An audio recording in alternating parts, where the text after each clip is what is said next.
नमस्कार दोस्तों। आज इस वीडियो के माध्यम से हम लोग ये समझेंगे कि डायबिटिक मरीज को अपनी आंखों और रोशनी की सुरक्षा के लिए क्या प्रयत्न करने चाहिए।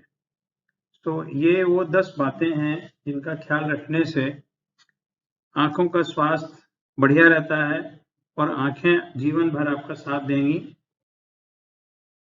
डायबिटीज के मरीजों में जब शुगर बढ़ जाता है तो उसकी वजह से चश्मे का नंबर भी बार बार बदलता है। ऐसा देखा गया है कि चश्मे का नंबर, व्यक्ति का शुगर ज्यादा होता है तो चश्मे का नंबर मायोपिया की तरफ चला जाता है, या जिसको अगर मायोपिया है तो उसका मायोपिया थोड़ा सा बढ़ जाएगा। और इस तरह की स्थिति होने से मरीज को लगता है कि चश्मे का नंबर बदल गया है, जबकि वो केवल शुगर की वजह से फ्लक्चुएट कर रहा है। इसलिए शुगर ठीक रखें, और अगर चश्मे का नंबर बदले तो इस बात का खास ध्यान रखें कि शुगर ठीक चल रहा है या नहीं, तभी नया चश्मा बनवाएं। शुगर या डायबिटीज के पेशेंट्स को आंख में नमी की कमी की समस्या वक्त के साथ उभरने लगती है,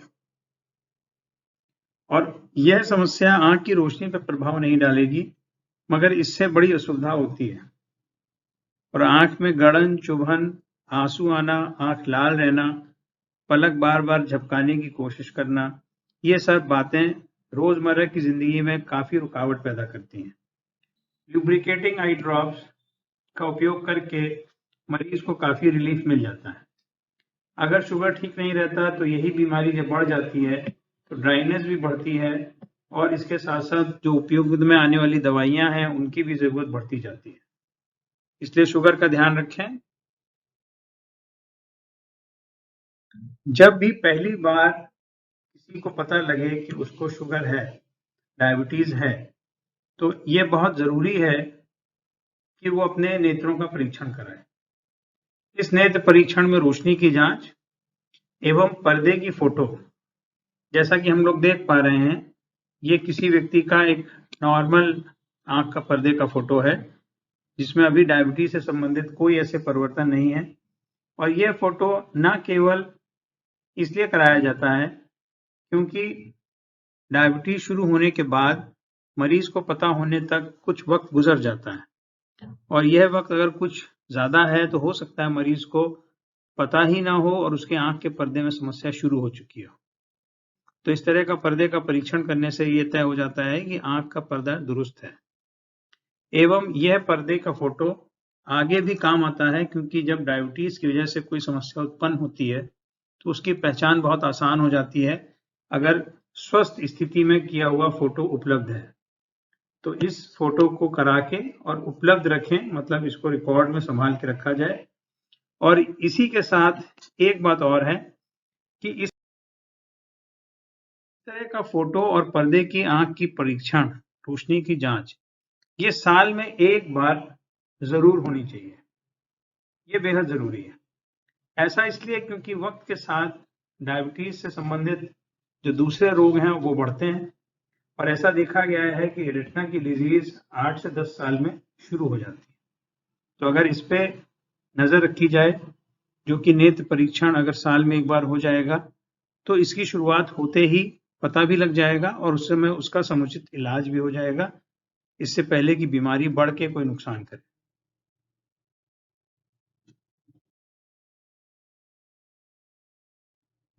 पर्दे की समस्या ही प्रमुख कारण है क्यों किसी व्यक्ति की रोशनी कम होती है अगर उसे डायबिटीज है तो। एक और कारण देखा गया है जो है मोतियाबिंद। अगर उसके अलावा मैकुलर एडीमा, या जिसको हम लोग पर्दे की सूजन कहते हैं, यह समस्या डायबिटीज में मरीजों की रोशनी प्रभावित करने का एक मुख्य कारण है।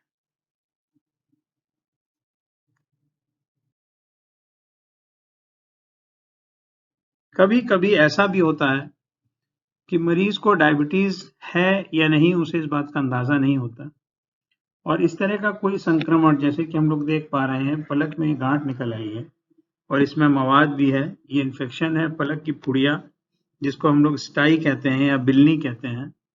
और यह कई बार इस बात का संकेत होता है कि व्यक्ति का शुगर ठीक नहीं है और उसकी वजह से प्रतिरोध क्षमता कम हो गई है और इस तरह के इन्फेक्शन शुरू हो गए।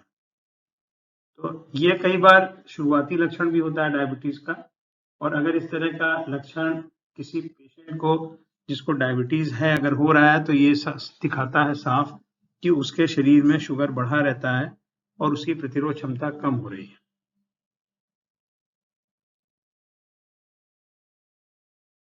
डायबिटीज के मरीजों में देखा गया है कि मोतियाबिंद जल्दी बन जाता है। ये तब ज्यादा होता है जब उनका शुगर ठीक ना रहे। तो इस तरह का मोतियाबिंद सफेद होता है, पोस्टीरियर सब कैप्सुलर होता है और इस तरह का मोतियाबिंद शुरुआत से ही रोशनी में बहुत सारा नुकसान या बहुत सारी कमी पैदा कर देता है।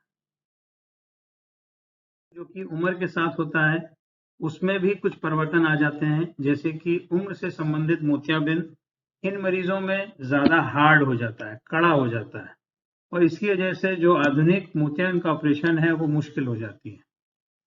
एंड इसके साथ एक और समस्या जुड़ती है कि डायबिटिक न्यूरोपैथी होने की वजह से उनके आंख की पुतली नहीं फैल पाती है, जिसका कि बहुत जरूरी होता है फैलना, क्योंकि मोतियाबिंद का ऑपरेशन जो कि फेकोएमल्सिफिकेशन से किया जाता है उसमें अगर पुतली नहीं फैली होगी तो ऑपरेशन में दिक्कत आती है और ऑपरेशन बिगड़ने का भी खतरा बढ़ जाता है।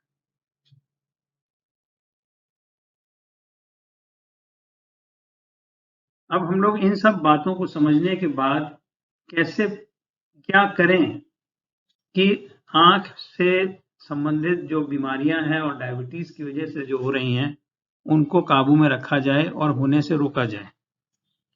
इसमें एक सलाह जो मैं अपने पेशेंट्स को देता हूं कि ग्लाइकोसाइलेटेड हीमोग्लोबिन ये वो ब्लड से होने वाली जांच है जो खाली पेट या खाना खाने के बाद कभी भी कराई जा सकती है और इसको हम लोग शॉर्ट फॉर्म में HbA1c कहते हैं और ये परसेंटेज में रिप्रेजेंट होता है और अगर ये 7% से कम आ रहा है तो इसका मतलब है कि शुगर का कंट्रोल अच्छा चल रहा है। और अच्छी बात यह है कि ये पिछले 3 महीने का एवरेज शुगर देता है और अगर हम लोग सीधा गणित लगाएं 12 महीने के हिसाब से एक साल में 4 बार अगर ये टेस्ट करा दिया जाए तो साल भर का एवरेज शुगर का अंदाजा लग जाता है, जो कि अगर बढ़िया है, कंट्रोल्ड है, 7% से नीचे है तो इसका मतलब है कि व्यक्ति के शुगर कंट्रोल अच्छा चल रहा है और उसको परेशान होने की जरूरत नहीं है, बस वो साल में एक बार अपना नेत्र रोग परीक्षण कराता रहे। इसके अलावा डायबिटीज के मरीजों को जैसे कि उनके डॉक्टर भी सलाह देंगे कि लाइफस्टाइल डिजीज है ये और जीवन शैली बदलने की जरूरत होती है। तो जैसा कि इस चार्ट पे दिख रहा है जो WHO के द्वारा प्रचारित चार्ट है, अच्छा खाएं, दवा वक्त पे लें, समुचित लें और डॉक्टर की राय से लें, फिजिकली फिट रहें, अल्कोहल का उपयोग कम से कम करें, स्मोकिंग ना करें।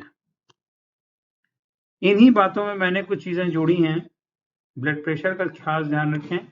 जब ब्लड प्रेशर और शुगर दोनों होते हैं तो दोनों एक दूसरे के से पैदा होने वाले नुकसान को और ज्यादा बढ़ा देते हैं। स्मोकिंग बिल्कुल नहीं, एक्सरसाइज करें, सनलाइट एक्सपोजर। अब आज की डेट में जब कोरोना में हम लोगों ने देखा कि विटामिन डी का एक बहुत अच्छा रोल है इम्यूनिटी बढ़ाने के लिए, तो मैं ये भी बता दूं कि डायबिटीज में विटामिन डी का रोल देखा गया है और जिन मरीजों में विटामिन डी कम होता है उनमें रेटिनोपैथी ज्यादा तीव्र होती है। तो विटामिन डी का जो प्राकृतिक सोर्स है वो है सूरज की रोशनी। अगर सूरज की रोशनी पर्याप्त मात्रा पे शरीर पे पड़ती है तो विटामिन डी की कमी नहीं आती। और अच्छा नींद लें। अच्छे नींद से मतलब है कि मन शांत रहेगा, जो हार्मोन्स जो एंजाइटी और स्ट्रेस पैदा करते हैं ये कम रहेंगे और इनसे आपका स्वास्थ्य बेहतर होगा। इन कुछ बातों को अगर ख्याल में रखा जाए तो डायबिटीज से होने वाले रोगों को, खासतौर से नेत्र रोगों को कंट्रोल में रखा जा सकता है। धन्यवाद।